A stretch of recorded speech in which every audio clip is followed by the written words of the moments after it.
নমস্কার।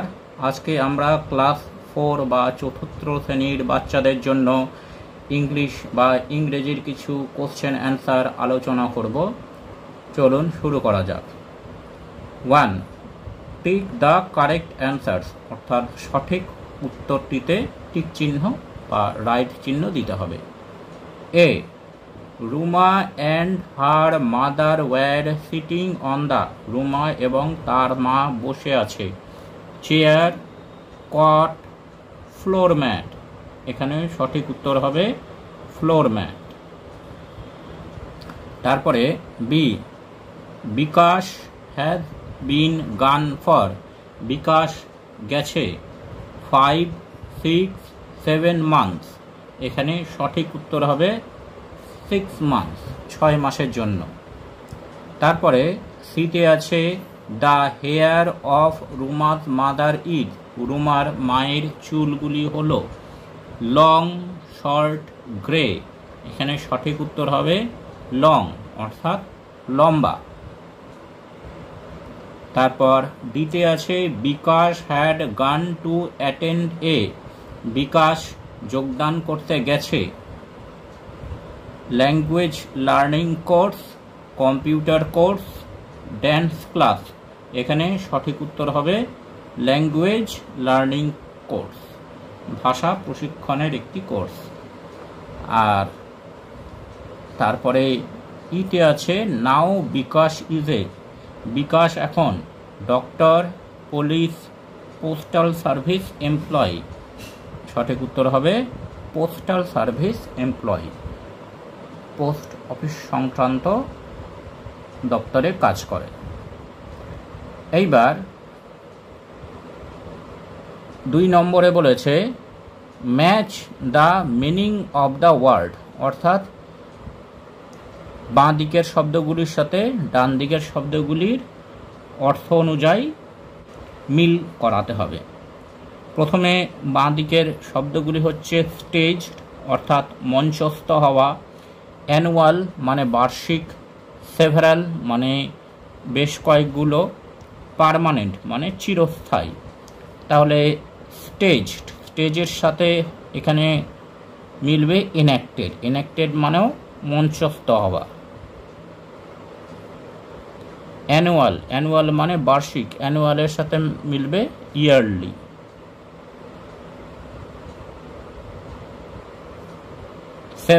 সেভারালের সাথে মিলবে মেনি, অনেক।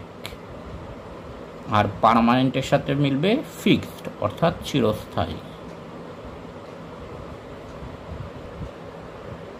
এইবার 3 নম্বরে বলেছে রাইট অপোজিট ওয়ার্ডস, অর্থাৎ বিপরীত শব্দ লিখতে হবে। 1 নম্বরে আছে ডে, ডের বিপরীত শব্দ হচ্ছে নাইট, NIGHT, নাইট। আফটারের বিপরীত শব্দ হচ্ছে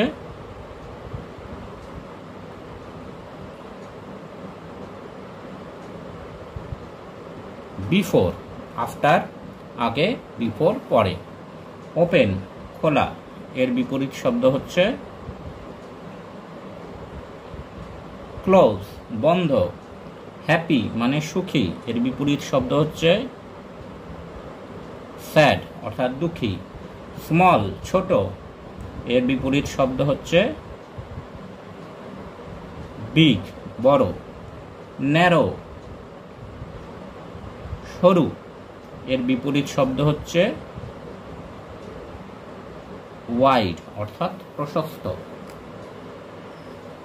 এরপরে 4 নম্বরে আছে রাইট প্রপার প্রিপোজিশন, অর্থাৎ সঠিক প্রিপোজিশনটি বসাতে হবে।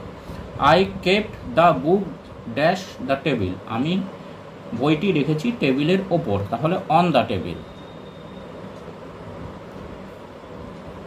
তারপরে 2 নম্বরে she is dash the room, সে ঘরের ভেতরে আছে, she is inside the room.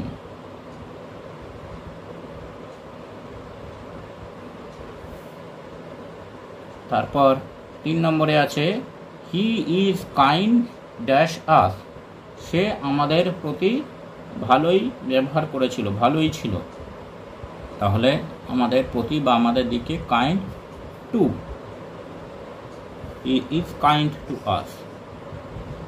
4 নম্বরে we participate in different events dash the sports day.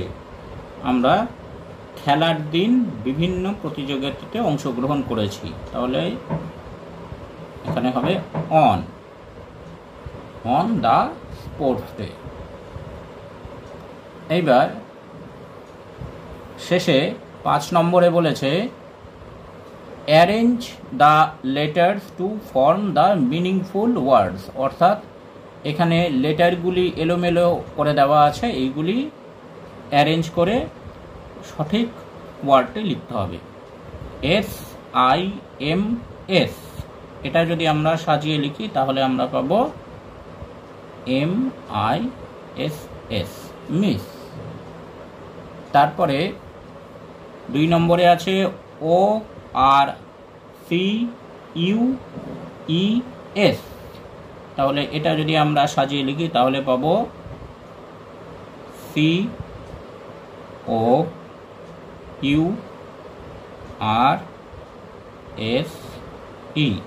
Course. তারপর আছে ETRGESU, এটা যদি আমরা সাজিয়ে লিখি তাহলে পাব GESTURE, জেস্চার। তারপর 4 নম্বরে ANAEGUGL, এটা যদি আমরা সাজিয়ে লিখি তাহলে পাব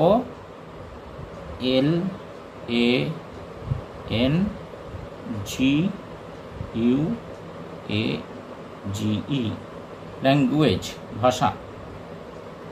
আর শেষে আছে VIESRCE, এটা আমরা যদি সাজিয়ে লিখি তাহলে পাব SERVICE, সার্ভিস, অর্থাৎ চাকুরি। Thanks for watching this video.